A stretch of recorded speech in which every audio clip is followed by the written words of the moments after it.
그래서 어떤 영양제를 왜 먹여야 하는지, 또 어떤 건 피해야 하는지 지금 바로 알려드리겠습니다. 아, 조금 더 먹이면 더 좋겠지, 영양제인데, 이렇게 생각하시는 건 금물입니다.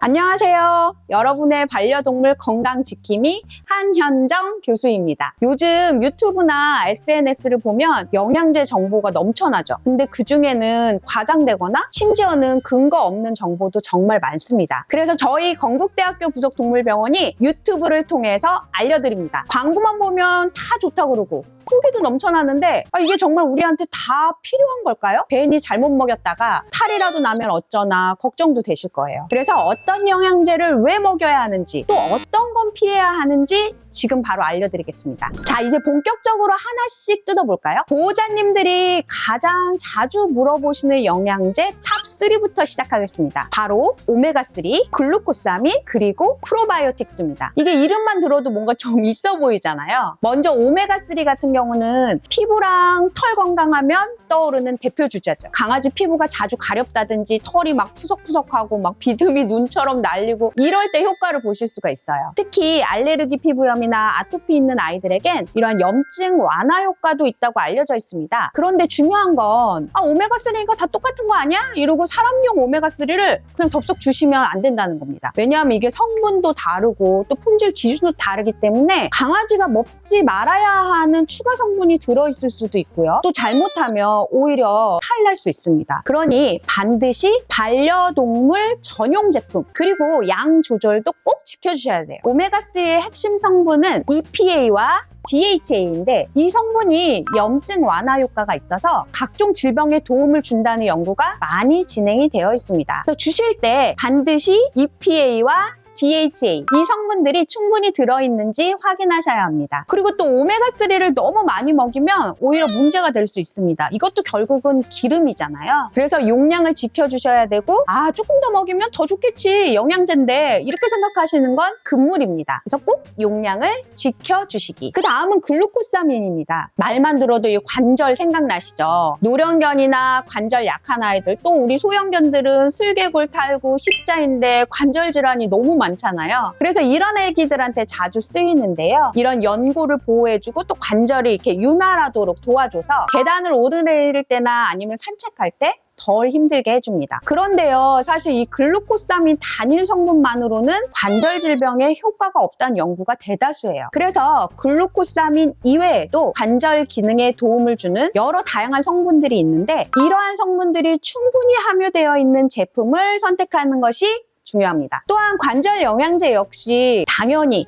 과하게 먹으면 문제가 생기죠. 그래서 복부가 팽만된다든지 심하면 설사하고 토하고 이럴 수도 있기 때문에 꼭 수의사랑 상담 후에 적정량 급여하셔야 합니다. 또 세 번째는 요즘 가장 핫한 유산균 프로바이오틱스죠. 프로바이오틱스는 우리의 장 건강의 핵심입니다. 이거는 사람도 마찬가지고 우리 반려동물들도 마찬가지죠. 그래서 자주 설사하는 아이들, 변 상태가 들쑥날쑥하거나 아니면 반대로 변비가 있는 아이에게 굉장히 좋습니다. 근데 이 유산균이 물론 좋아요. 대부분 다 좋다고 알려져 있지만 이 종류가 워낙 많아서 아무거나 막 주시면 곤란합니다. 특히 결국은 이것도 균주가 있는 거기 때문에 특정 균주에 약간 민감하게 알러지처럼 반응하는 아이들이 있거든요. 그래서 이러한 반응이 있는지 처음에는 소량만 주시고 상태를 봐가시면서 이렇게 늘려가는 게 기본 원칙입니다. 무조건 많이 먹으면 좋겠지, 유산균인데 당연히 좋지, 이렇게 생각하지 마시고 무조건 많이, 무조건 빨리 이런 건 절대 안 돼요. 또 영양제를 고르실 때 꼭 조심해야 하시는 포인트가 있거든요. 요즘에 이렇게 시중에 파는 영양제들 인터넷에도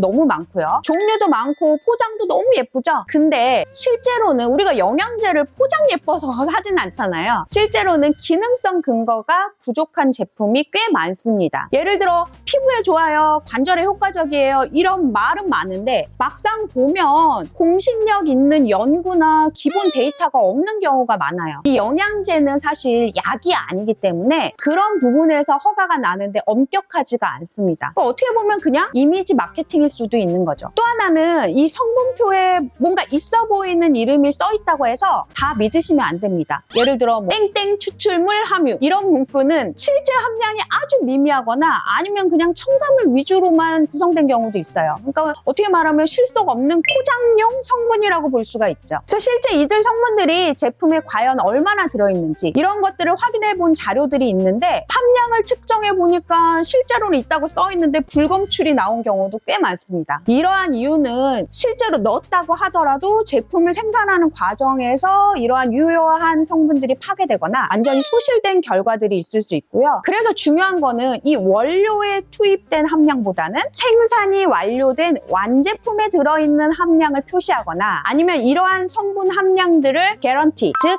보장한다고 쓰여있는 제품을 고르시는 게 추천됩니다. 또 온라인에서 저렴하게 판매되는 제품들 중에는 아예 인증을 안 받은 제품도 있을 수가 있습니다. 즉 보관 상태도 불분명하고 또 제조처도 확인이 안 되고 이런 경우에는 정말 탈이 날 수가 있죠. 그래서 가장 중요한 거는 우리 아이에게 진짜 필요한 성분인지 일단 제대로 확인하시고 제대로 된 제품을 먹이시는 겁니다. 그럼 어떻게 해야 하냐고요? 일단 첫 번째로 수의사에게 우리 아이 건강 상태를 먼저 보여주세요. 제가 지금까지 쭉 말씀드렸지만 같은 영양제라고 해도 애들마다 받아들이는 반응이 다를 수가 있기 때문에 결국 수의사 선생님 보시고 가능하면 건강 체크를 받으시고 애가 기저질환이 있을 수도 있고 특정 장기가 약할 수도 있고 아니면 어떤 알러지 같은 게 있을 수도 있잖아요. 이러한 부분들을 파악을 하시고 꼭 맞는 영양제를 처방받으시는 게 중요합니다. 또 둘째는 영양제를 고를 때 계속 강조드리지만 반드시 성분표를 꼼꼼히 봐주세요. 이 주요 성분의 함량이 얼마나 되는지, 또 어디서 추출된 성분인지, 그리고 또 불필요한 합성 첨가물이나 착향료나 아니면 감미료나 이런 게 없는지 확인해 주셔야 됩니다. 또한 유효 성분의 함량이 잘 적혀 있고 이 성분이 포장지에 적혀 있는 것만큼의 함량을 개런티, 보장하는지 살펴보시는 것이 중요합니다. 잘 모르시겠다고요? 만약에 그런 경우에는 믿을 수 있는 동물병원이나 수의사 추천 제품을 찾으시는 게 가장 안전합니다. 마지막으로 이 제품의 제조사나 브랜드도 체크 포인트입니다. 특히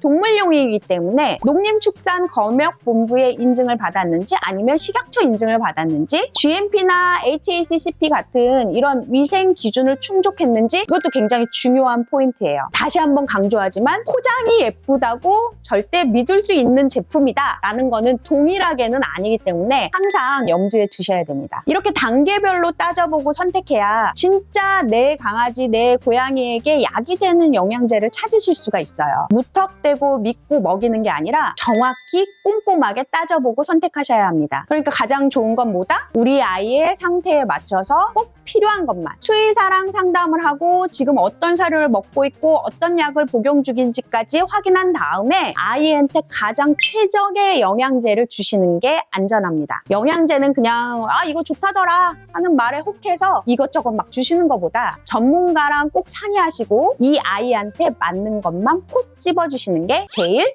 확실한 방법입니다. 강아지 영양제 제대로 알고 쓰면 건강을 지켜주는 좋은 도구입니다. 근데 괜히 잘 모르시고 이것저것 주시다 보면 정말 탈이 날 수가 있어요. 우리 아이가 진짜로 필요한 게 뭔지 알고 수의사랑 상의해서 똑똑하게 선택해주세요. 건강한 선택이 강아지의 견생을 바꿉니다. 감사합니다.